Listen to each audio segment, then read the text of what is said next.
ಎಲ್ರಿಗೂ ನನ್ನ ನಮಸ್ಕಾರಗಳು. ವೇದವ್ಯಾಸ ವೈಬ್ಸ್ ಚಾನಲ್ಗೆ ಸ್ವಾಗತ ಸುಸ್ವಾಗತ. ನಿನ್ನೆ ಮೊನ್ನೆ ಕಂಟಿನ್ಯೂಸ್ ಆಗಿ ಹಂಗೆ ಒಂದು 2-3 ಕಮೆಂಟ್ಸ್ ಅಂತೂ ಇರ್ತಾವ್ರಿ. ನಾನು ಧನುರ್ಮಾಸದೊಳಗೆ ಹುಗ್ಗಿ ಮಾಡೋದು ಹೆಂಗೆ ಅಂತ ತೋರಿಸಿನಿ. ಅವ್ರು ಭಾಳ ಮಾಡಿ ಆ ವಿಡಿಯೋಸ್ ನೋಡಿಲ್ಲೋ ಏನೋ ಗೊತ್ತಿಲ್ಲ. ಹಾಗಾಗಿ ಇವತ್ತು ತೋರಿಸಿದ್ರಾಯ್ತು. ಯಾಕಂದ್ರೆ ಧನುರ್ಮಾಸದೊಳಗೆ ಒಂದೇ ದಿವಸ ಲಕ್ಷ್ಮೀನಾರಾಯಣರಿಗೆ ವಿಷ್ಣುವಿಗೆ ಈ ಹುಗ್ಗಿ ನೈವೇದ್ಯವನ್ನು ಮಾಡಿದ್ರೆ ಎಷ್ಟೊಂದು ಪುಣ್ಯ ಬರ್ತದ ಮತ್ತು ಕರ್ಮಗಳು ಕಳೆದು ಹೋಗ್ತಾವಂತದ. ಅದು ಅಲ್ಲದೆ ನಮ್ಮ ಆರೋಗ್ಯಕ್ಕೂ ಈಗ ಸದ್ಯಕ್ಕೆ ಧನುರ್ಮಾಸದೊಳಗೆ ಇದು ಅಷ್ಟು ಮಹತ್ವದ್ದು, ಅಷ್ಟು ವೈಜ್ಞಾನಿಕವಾಗಿಯೂ ನಮ್ಮ ಆರೋಗ್ಯಕ್ಕೆ ಒಳ್ಳೆಯದೇ ಅದ ನೋಡ್ರಿ. ಅದಕ್ಕೆ ಈಗ ಧನುರ್ಮಾಸದ ಬಗ್ಗೆ ಒಂಚೂರು ತಿಳ್ಕೊಳ್ಳೋಣ್ರಿ. ಕೃಷ್ಣನು ಭಗವದ್ಗೀತೆಯಲ್ಲಿ ಮಾಸಗಳನ್ನು ಕುರಿತು ಹೇಳುವಾಗ ಧನುರ್ಮಾಸದ ಮಹಾತ್ಮೆಗೆ ವಿಶೇಷ ಒತ್ತು ನೀಡಿ ಮಾಸಾನಾಂ ಮಾರ್ಗಶೀರ್ಷೋಸ್ಮಿ ಎಂದು ಅಪ್ಪಣೆ ಕೊಡಿಸಿದ್ದಾರೆ. ಸೂರ್ಯ ಒಂದು ರಾಶಿಯಿಂದ ಇನ್ನೊಂದು ರಾಶಿಗೆ ಪ್ರವೇಶಿಸಬೇಕಾದರೆ 1 ತಿಂಗಳು ಬೇಕಾಗ್ತದೆ. ಅದರಂತೆಯೇ ಸೂರ್ಯ ಧನುರಾಶಿಯಲ್ಲಿ ಪ್ರವೇಶ ಮಾಡಿ ಮಕರ ರಾಶಿಗೆ ಪ್ರವೇಶ ಮಾಡಲು 1 ತಿಂಗಳು ಕಾಲಾವಕಾಶ ಬೇಕಾಗುತ್ತದೆ. ಈ 1 ತಿಂಗಳನ್ನು ಅಂದರೆ ಧನುರಾಶಿಯ ಧನುರ್ಮಾಸ ಎಂದು ಕರೆಯುತ್ತಾರೆ. ಈ ಮಾಸದಲ್ಲಿ ವಿಶೇಷವಾಗಿ ಚಳಿ ಅದರೊಳಗೂ ಈ ಸಾರಿ ಬಹಳ ಚಳಿ ಅದ ನೋಡ್ರಿ. ಚಳಿ ಎಂದು ಬಹಳ ಹೊತ್ತು ಹಾಸಿಗೆ ಮೇಲೆ ಹೊದ್ದು ಮಲಗುವುದು ಅನಾರೋಗ್ಯ ಅನ್ನುವುದು ನಮಗೆ ಗೊತ್ತದ. ಏನು ತಿಂದರೂ ಭಸ್ಮ ಮಾಡಿ ಬಿಡುವಂತಹ ಉತ್ತಮವಾದ ಹವೆ ಡಿಸೆಂಬರ್ ತಿಂಗಳೆಂದರೆ ಹೇಳಿ ಕೇಳಿ ಮೈ ಕೊರೆಯುವ ಚಳಿಗಾಲ.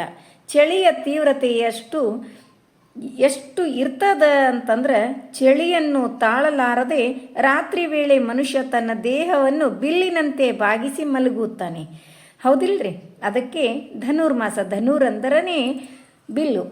ಆದ್ದರಿಂದಲೇ ಈ ಮಾಸಕ್ಕೆ ಧನುರ್ಮಾಸ ಎಂದು ಹೆಸರು. ಇಂತಹ ಧನುರ್ಮಾಸದಲ್ಲಿ ಅರುಣೋದಯ ಕಾಲದಲ್ಲಿ 1 ತಿಂಗಳು ಹುಗ್ಗಿಯನ್ನು ತಯಾರು ಮಾಡಿ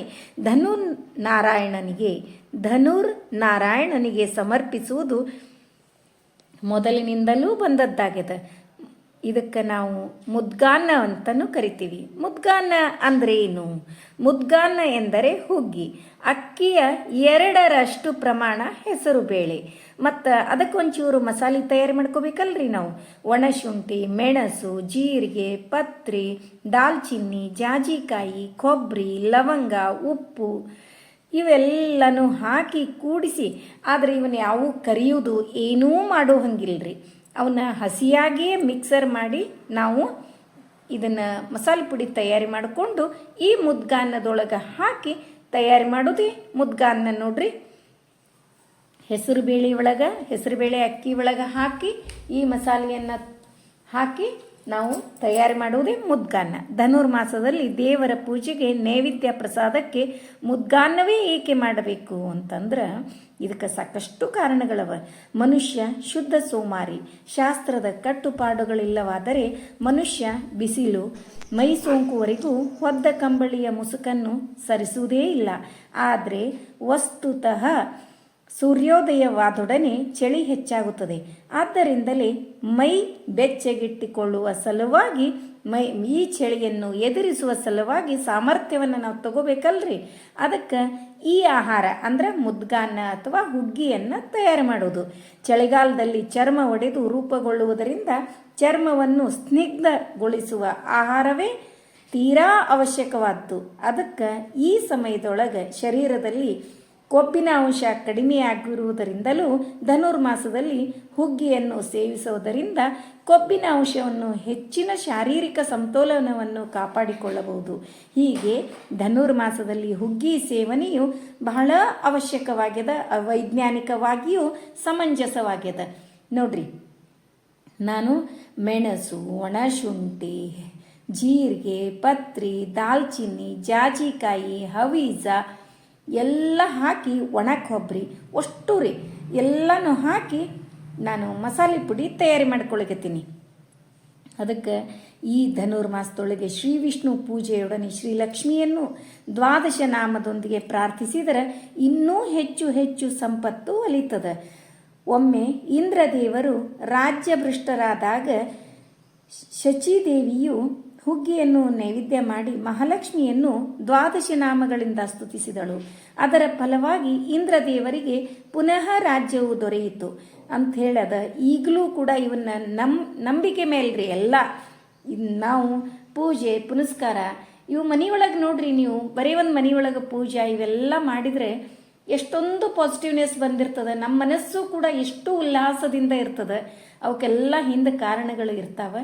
ಈಗ ನೋಡ್ರಿ ಮಸಾಲೆ ಪುಡಿ ಅಂದರೆ ಹಸಿ ಮಸಾಲೆ ಅಂತ ಹೇಳ್ತೀವಿ, ಇದನ್ನು ತಯಾರಿ ಮಾಡ್ಕೊಳಕತ್ತೀನಿ. ಇದನ್ನ ಈಗಾಗಲೇ ನಾನು ತೋರಿಸಿನಿ, ನೋಡಿಲ್ಲೋ ಏನೋ ಗೊತ್ತಿಲ್ಲ. ಯಾಕಂದ್ರೆ ನಮ್ಮಲ್ಲಿ ರೆಗ್ಯುಲರ್ ವ್ಯೂವರ್ಸ್ ಅಂತಂತ ಏನು ಕರಿತೀವಿ, ವಾಚ್ ಮಾಡೋರು ಒಂದಿಷ್ಟು ಅವ್ರ ಕಮೆಂಟ್ಸ್ ಅಂತೂ ರೆಗ್ಯುಲರ್ಲಿ ಹಾಜರಾತಿ ಹಾಕಿದಂಗೆ ಸೈನ್ ಮಾಡಿದಂಗೆ ಇದ್ದೇ ಇರ್ತಾವೆ. ಕೆಲವೊಬ್ರು ಏನದಲ್ಲ, ನಾವು ನಿಮ್ಮ ವಿಡಿಯೋನ ದಿನಾ ನೋಡ್ತೀವಿ ಮತ್ತು ಇದು ಮಸಾಲೆ ಪುಡಿ ತೋರಿಸ್ರಿ ಅಂತ ಹಾಕ್ತಾರೆ. ಏನು ತಪ್ಪಿಲ್ಲ, ರೆಗ್ಯುಲರ್ ಆಗಿ ನೋಡಲೇಬೇಕಂತ ಏನಿಲ್ಲ. ನಮ್ಮಂಗೆ ವರ್ಕರ್ಸ್ ಜಾಬ್ ಹೋಲ್ಡರ್ಸು ಇರ್ತೀರಿ, ಒಮ್ಮೊಮ್ಮೆ ಆಗ್ತಿರ್ತದೆ, ಒಮ್ಮೊಮ್ಮೆ ಆಗ್ತಿರಂಗಿಲ್ಲ. ಅದಕ್ಕೆ ಇನ್ನೊಂದು ಸಾರಿ ತೋರಿಸಿದ್ರಾಯ್ತು ಅಂತ ತಿಳ್ಕೊಂಡು ನೋಡ್ರಿ, ಹುಗ್ಗಿ ಮುದ್ಗಾನ್ನಕ್ಕೆ ಹಾಕುವ ಮಸಾಲೆ ಪುಡಿ ಹಸಿ ಮಸಾಲೆಯನ್ನು ತಯಾರು ಮಾಡಿದೆ. ಇದು ದಿನಾಲು ಒಂದು ಸ್ವಲ್ಪ ಮಾಡೋದ್ರಿ, ಒಂದು ವಾಟಕದಷ್ಟು ಮಾಡಿದರೂ ಸಾಕಷ್ಟು ಆಗ್ತದೆ.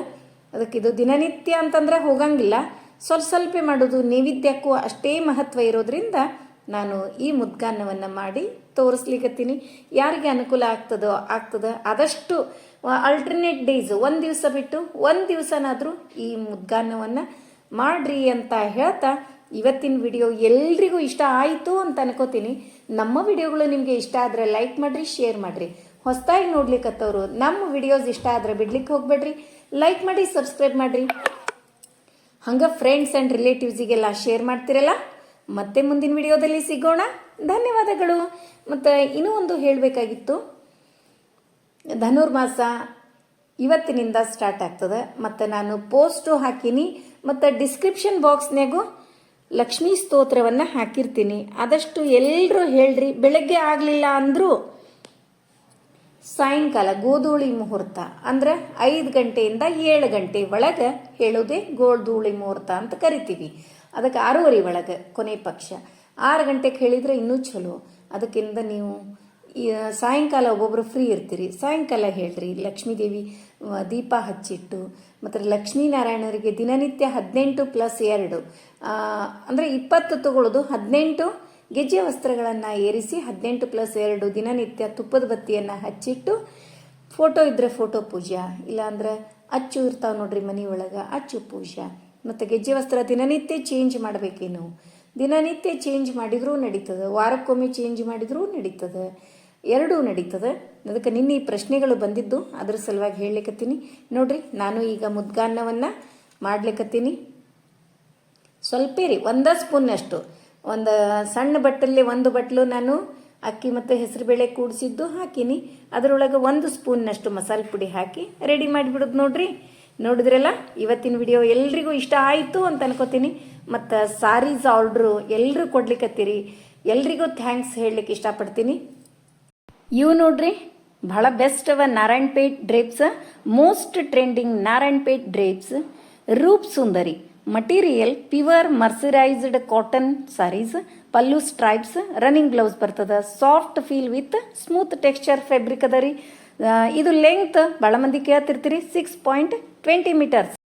ಆರ್ಡರ್ ಯಾರು ಹಾಕ್ಬೇಕಂತೀರಿ, ಸ್ಕ್ರೀನ್ ಶಾಟ್ ತೆಗೆದು ನಿಮಗೆ ಯಾವ ಸಾರಿ ಬೇಕು ಅಂತ ಹೇಳಿ ಇಲ್ಲಿ ಸ್ಕ್ರೀನ್ ಮೇಲೆ ಕಾಣ್ಲಿಕ್ಕತ್ತದಲ್ಲ ವಾಟ್ಸಪ್ ನಂಬರಿಗೆ ಸೆಂಡ್ ಮಾಡ್ರಿ. ಹಂಗೆ ರೇಟು ಕೂಡ ಅದ, ನಿಮಗೆ ಬೇಕು ಅನ್ನಿಸ್ತು ಅಂದ್ರೆ ಸ್ಕ್ರೀನ್ ಶಾಟ್ ತೆಗೆದು ಹಾಕ್ರಿ. ನೋಡಿದ್ರಲ್ಲ, ಇವತ್ತಿನ ಸಾರೀಸು, ಇವತ್ತಿನ ವಿಡಿಯೋ ಎಲ್ರಿಗೂ ಇಷ್ಟ ಆಯಿತು ಅಂತ ಅನ್ಕೋತೀನಿ. ನಮ್ಮ ವಿಡಿಯೋಗಳು ನಿಮಗೆ ಇಷ್ಟ ಆದರೆ ಲೈಕ್ ಮಾಡಿರಿ, ಶೇರ್ ಮಾಡಿರಿ. ಹೊಸದಾಗಿ ನೋಡ್ಲಿಕ್ಕತ್ತವರು ನಮ್ಮ ವಿಡಿಯೋಸ್ ಇಷ್ಟ ಆದರೆ ಬಿಡ್ಲಿಕ್ಕೆ ಹೋಗ್ಬೇಡ್ರಿ, ಲೈಕ್ ಮಾಡಿ, ಸಬ್ಸ್ಕ್ರೈಬ್ ಮಾಡಿರಿ. ಹಂಗೆ ಫ್ರೆಂಡ್ಸ್ ಆ್ಯಂಡ್ ರಿಲೇಟಿವ್ಸಿಗೆಲ್ಲ ಶೇರ್ ಮಾಡ್ತಿರಲ್ಲ. ಮತ್ತೆ ಮುಂದಿನ ವಿಡಿಯೋದಲ್ಲಿ ಸಿಗೋಣ. ಧನ್ಯವಾದಗಳು.